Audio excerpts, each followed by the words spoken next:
Before I head to North Carolina, I wanted to speak for a few moments about what's going on our college campuses here.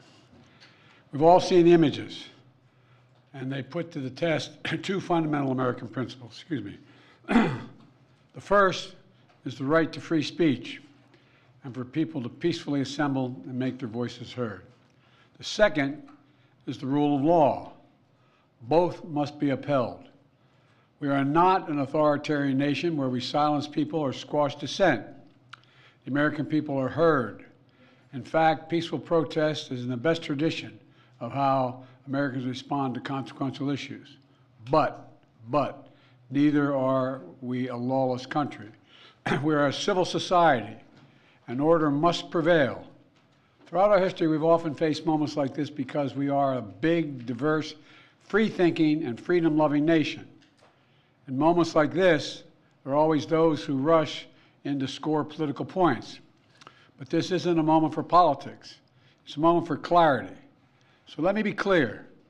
Peaceful protest in America. Violent protest is not protected. Peaceful protest is. It's against the law when violence occurs. Destroying property is not a peaceful protest. It's against the law. Vandalism, trespassing, breaking windows, shutting down campuses, forcing the cancellation of classes and graduations. None of this is a peaceful protest. Threatening people, intimidating people, instilling fear in people is not a peaceful protest. It's against the law. Dissent is essential to democracy, but dissent must never lead to disorder or to denying the rights of others so students can finish the semester and their college education. Look, it's basically a matter of fairness. It's a matter of what's right. There's the right to protest, but not the right to cause chaos.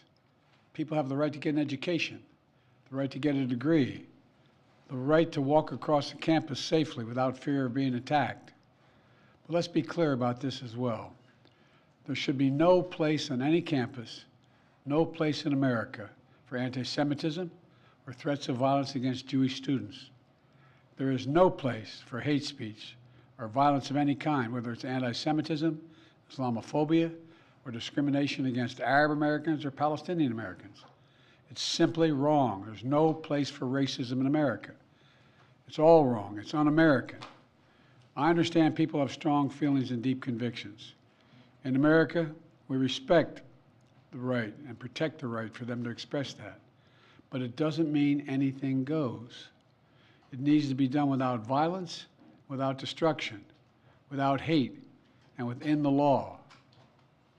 You know, make no mistake, as president, I will always defend free speech, and I will always be just as strong in standing up for the rule of law.